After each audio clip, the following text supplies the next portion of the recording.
Hello everyone, and welcome to a brand new character analysis for Fire Emblem Fates.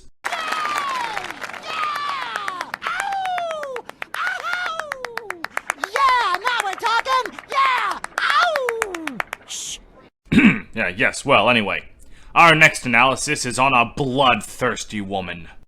Yes? Her skills with a spear are deadly. He's right. She's got some parental issues. That's me!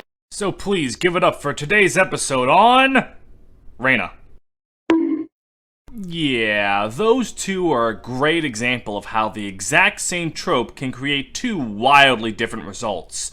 Both Peri and Reina have the same idea of woman who absolutely loves the thrill of the kill, but Reina takes it in a direction that's more about why she came to start killing and enjoying it, while Peri took it in a direction that's, well, there are a lot of words that one can use to describe Peri, take your pick. But today, we'll be looking at Reina, and all of her character and the whole two supports that she has.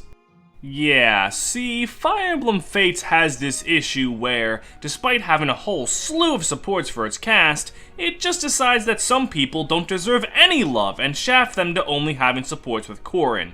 Reina, Shura, Yukimura, Scarlet, Izana, and Anna all suffer the fate of being deemed not cool enough to talk to people. And hell, Gunter and Fuga might as well be on here too. They're basically Corrin only. And it doesn't even make any sense. Yukimura and Shura talking to Azura, the girl they kidnapped, would have been a super interesting idea. And you're telling me Reina served Queen Makoto with Kagero and Orochi, and yet she can never have a conversation with them? Well, regardless, though she gets shafted and has little to no screen time, Reina still manages to be a likable character. And hell, if I can make videos on Gomez and Rana, Reina should be an easy task. So let's look at Fate's most bloodthirsty lady. Let's look at Fate's arguably most bloodthirsty lady, the Kinshi Knight Reina. And we'll start by looking at the route where she has the least significance, Conquest. In Conquest, she's seen as one of the enemies on Chapter 13, and then she dies. Moving on to Birthright, Reina comes in as a reinforcement to help Corrin fight off some spooky ghosts. Her introduction makes her appear to have what's the word I'm looking for? Euphoric feeling regarding killing. She doesn't just kill because it's her job, she kills because she genuinely enjoys the act of it. It's an uncomfortable first meeting for a supposed good guy, but hey, at least she's on our side.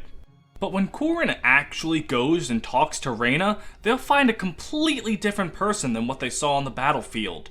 Off-duty, Reina is helping the elderly with directions, helping the army with tasks like cooking and cleaning, more domestic stuff.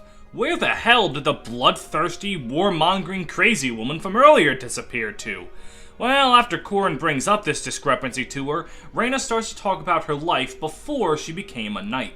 She was born to a fairly well-off family of magistrates in Hoshido, where she was trained and expected to do the normal medieval woman things. You know, look pretty, cook, clean, have her hand in marriage given away as a real estate contract, the usual stuff for women at the time. But Reina was a rebellious tomboy. She didn't care about being domestic, she cared about sneaking out with the knights and slaughtering zombies in the moonlight.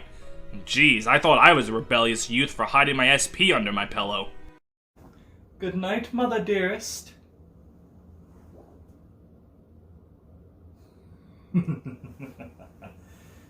You fool. We interrupt this video to tell you that MSPaint has a Patreon. That's right, a Patreon, where you can give him money in exchange for benefits. Wow!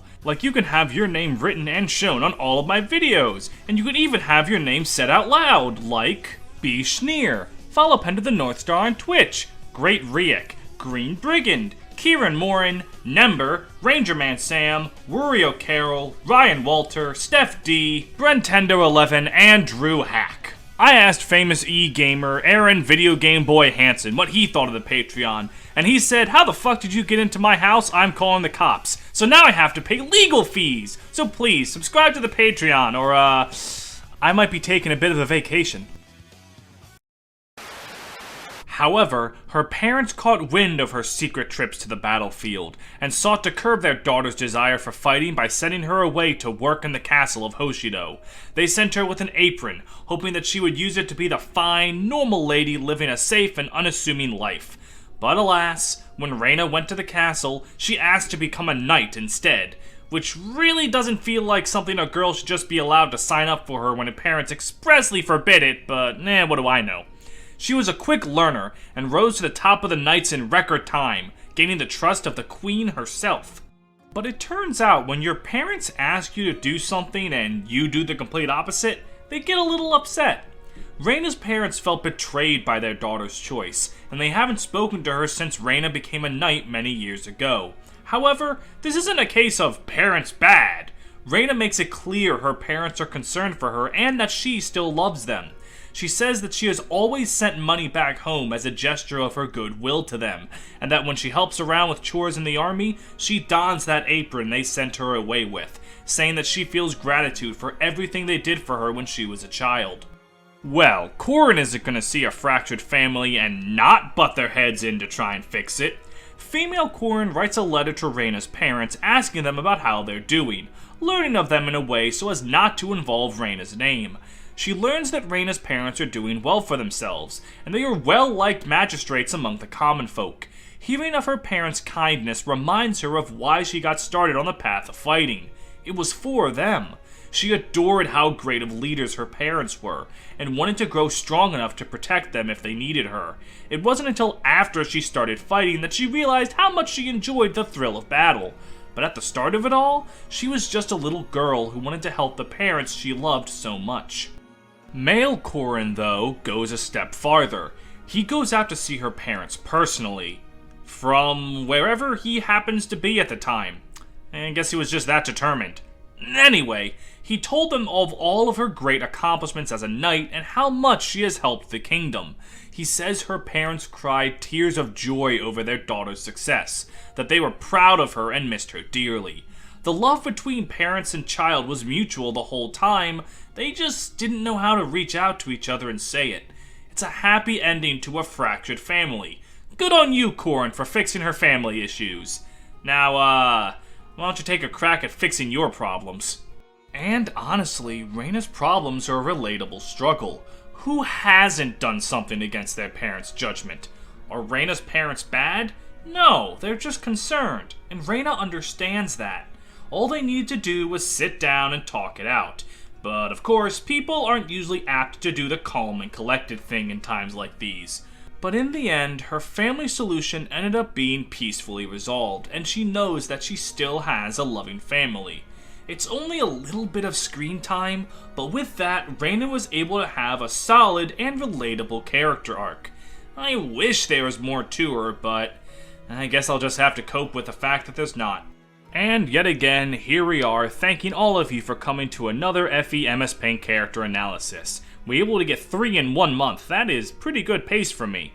As always, I want to thank the Green Brigand for his help in looking over the script. He's always helpful, always here, I don't think he's going anywhere anytime soon.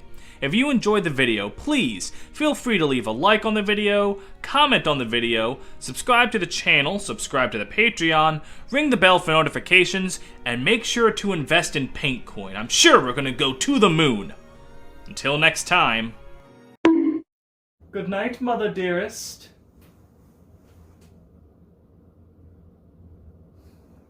Oh, I didn't actually put it on your butt.